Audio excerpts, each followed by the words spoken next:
OneFM et One TV présentent La rubrique Émile Frey Genève Acacia. Émile Frey Genève Acacia, plus qu'un agent BMW et Mini.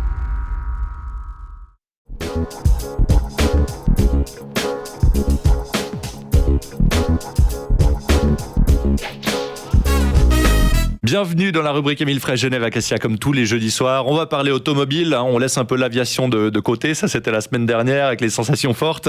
On va parler automobile et moto, puisque le Supercross est de retour et Émile Frey Genève Acacia est aussi de retour au Supercross. Et pour en parler, on accueille nos invités. Comme d'habitude, on a Alexandre Farago, directeur du garage Émile Frey Genève Acacia. Salut Alexandre. Bonjour à tous. Et David Stutz et David Rodriguez. Bonsoir messieurs. Bonsoir à tous. Vous allez bien ? Super. Au top.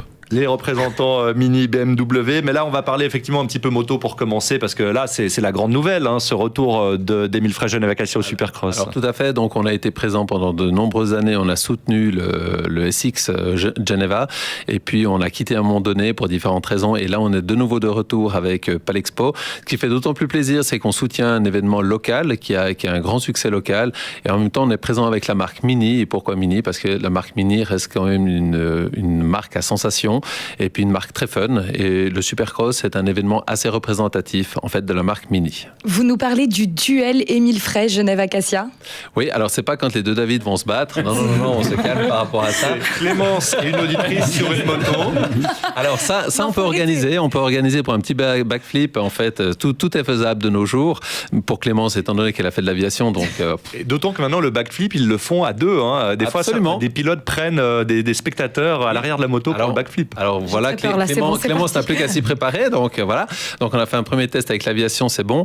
Mais donc en fait le duel, ce sera une course qui s'effectue sur un tour, et puis donc par élimination, et le vainqueur recevra le prix Émile Frey Genève Acacia pour la réussite de cette compétition. Très bien. On se réjouit de voir ça, parce que je crois qu'il y a déjà eu une édition. C'est assez impressionnant de voir ces pilotes se battre en duel. On n'avait pas l'habitude. Normalement, c'était soit des courses, Tout à fait. en troupe, en meute de motards, soit le freestyle motocross, qui sont les figures, les backflips, etc. Et là, c'est un petit peu des deux. En mélangeant un peu les deux, c'est de la vitesse avec des figures. Alors, c'est de la vitesse avec des figures, et puis évidemment, on diversifie un petit peu par rapport aux courses classiques, par rapport au freestyle. Et là, on a de nouveau quelque chose, un événement qui faire revivre un petit peu tout l'ensemble avec quelques nouveautés. On se réjouit. Et cet événement, justement, il va se dérouler quand ? Alors, il se déroule, évidemment, Palexpo dans la halle 6 du 30 novembre au 1er décembre. Donc, le week-end 30 novembre, 1er décembre, avec les sensations fortes. Donc, la billetterie est ouverte. Là, je fais de la pub pour Palexpo. On se réjouit de vous y voir. En tout cas, nous, on y est aussi avec OneFM tous les ans, du côté du Supercross, du Geneva Supercross de Genève. On va revenir dans un instant pour parler des nouvelles normes de pollution automobile. C'est dans la suite de la rubrique Émile Frey Genève Acacia. À tout de suite.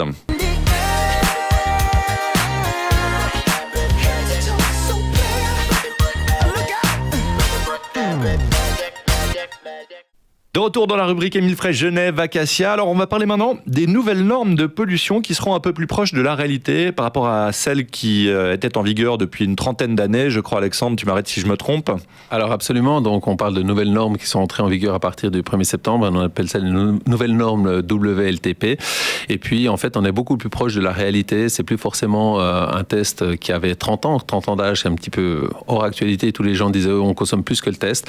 Et aujourd'hui en fait David va nous en parler. On passe sur un nouveau système de contrôle beaucoup plus individualisé pour chaque type de véhicule. Voilà, donc à l'époque, jusqu'à présent, on avait une voiture, on faisait un test par exemple sur une série 3 qui nous donnait une consommation, un rejet de CO2 et choses comme ça. Donc ça, c'était ce qu'il y avait à présent. 1er septembre, c'est voiture par voiture. Donc ce qui veut dire option par option. Donc une voiture qui aura un minimum d'options va consommer moins et va rejeter moins de CO2 aussi. Par contre, une voiture qui aura un crochet de remorque, qui a des barres de toit, qui a des roues plus grosses, là par contre on aura la vraie consommation d'essence ou de diesel et de CO2 pour cette voiture-là. Donc ça, c'est ce qui est nouveau en fait à partir du 1er septembre. Et grande nouveauté sur le moteur essence, je me permets de rajouter, David, c'est que maintenant sur le moteur essence, on aura également un filtre à particules.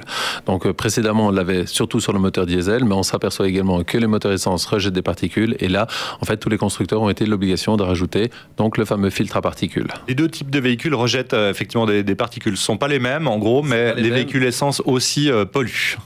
Je dois dire qu'à part courir ou le faire régulièrement comme on l'a fait à la Color Car Rouge ou encore sur d'autres courses, mais effectivement, on va dire que tout moteur à combustion va émettre un certain nombre de polluants.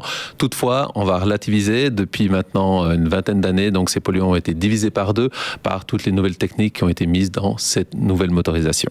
Et c'est là, Nouveau filtre, pardon, juste c'est en vigueur à partir de quand? 1er septembre. 1er septembre. et c'est là qu'intervient du coup l'étiquette énergétique selon les options. Tout à fait. Tout à fait. Et donc en fait, quand on va configurer notre voiture, on saura vraiment le rejet de CO2 de la voiture qu'on aura commandée. Et ça, BMW est à 100% avec ses moteurs. À partir du 1er septembre, toutes les voitures sont aux nouvelles normes WLTP. En gros, avant, on faisait les tests sur des tapis roulants, sur des rouleaux pour les véhicules. Et Ouais, on prenait une seule voiture, tandis que là maintenant, on prend chaque option par voiture en fait. c'est vraiment ça la grosse différence. différence, ouais. On est dans plus... Du sur-mesure. Ouais, c'est ça. On pourrait presque appeler ça comme ça. C'est juste, c'est juste. Des mesures réelles, disons. Voilà, tout à fait. Merci beaucoup pour ces petites explications. Donc ça, c'est la nouvelle norme WLTP et 100% des modèles Mini et BMW sont du coup homologués avec cette nouvelle norme. Absolument. Donc, notre clientèle peut retrouver tous les modèles qu'il aimait avant et maintenant, parce que tout est homologué. Très bien, merci beaucoup Alexandre et les deux David. On vous souhaite une bonne soirée. Merci, bonne soirée. Bonne soirée. On vous retrouve le jeudi prochain. Et bien sûr, on retrouve également cette chronique en vidéo sur le Facebook de OneFM et sur One TV. C'était la rubrique Émile Frey Genève Acacia. Émile Frey Genève Acacia, plus qu'un agent BMW et Mini.